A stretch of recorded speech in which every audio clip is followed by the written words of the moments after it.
Unlimited Possibilities is a nonprofit organization that focuses not only on service, but also education. The New Hampshire-based organization brought a group of high school volunteers along with adult chaperones to help fix homes that are in desperate need of repair. The organization also incorporates education to help eliminate social injustice. Volunteer Dolly Farha says her grandmother grew up in the South and says what she learned in school didn't equal real-world experiences while visiting Mississippi.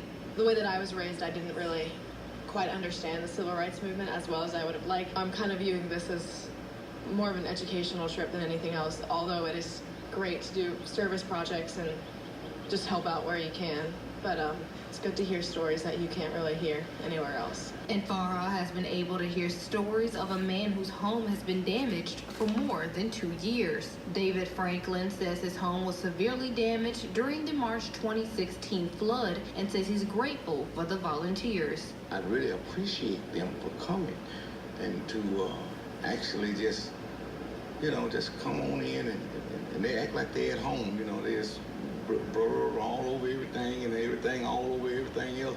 And on the film, you pretty much can see that the house is really getting fixed. I'll put it like that. Hey, man. Mississippi native and volunteer Tony Richards says he commends the students for taking the time to make a difference in someone's life. A group of young people, some of them just finished high school, could be doing a whole lot of other things and coming down here in this Mississippi heat and actually wanting to do work to make the world a better place. And Farha sees the world being a better place if everyone lends a helping hand. Everybody is just really focused on themselves right now. Even though we have all of this horrible news coming in, we all just kind of revert back to how we're feeling, which, is important. You should always take care of yourself first, but if you have the time and if you think you can do it, why not go help?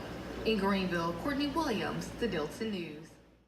I guess rationally or academically, that people paved the way for you and that you are a beneficiary of other people's suffering and struggle and challenges, but just to see it in the skin, that they're in, to touch people. Because when you think of to meet live and in person people who felt pain, who felt fear, who had to flee their homes, and I guess to find out there are people that you know every day and are connected to every day and who have helped you along your way. But I never knew that he had to hide in an outhouse in a pool of feces because I guess I've taken so much for granted, because I haven't felt these things, and to have been insulated from it.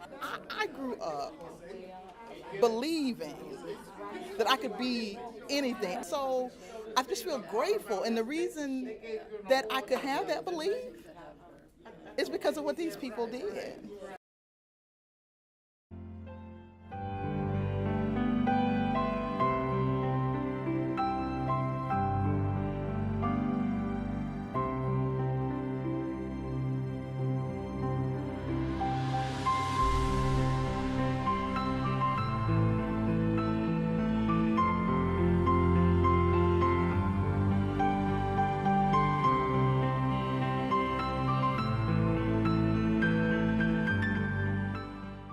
The Civil Rights Movement was the only exciting thing happening in Mississippi while I was growing up.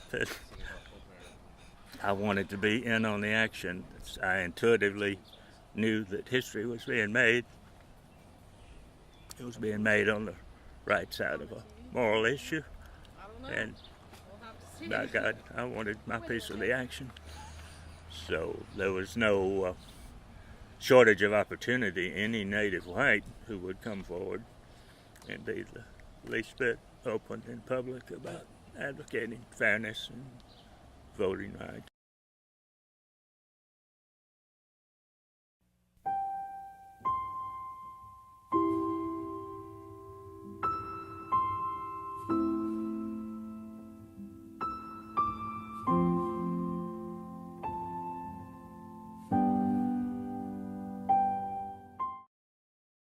To begin learning about the civil rights movement, and I feel an enormous amount of gratitude and respect that they had the courage to stand and fight back with the knowledge that they would face enormous resistance and violence.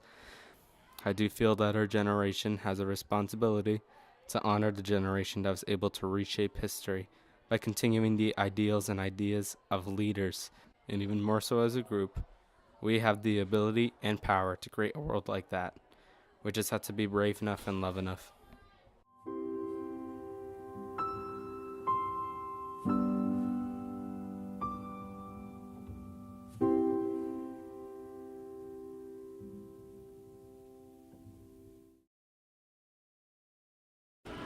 $17.5 million meals that we were able to put back into Mississippi.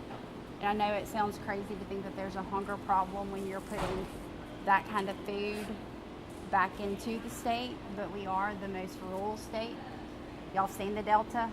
A lot of them, they don't have the access to get to a grocery store.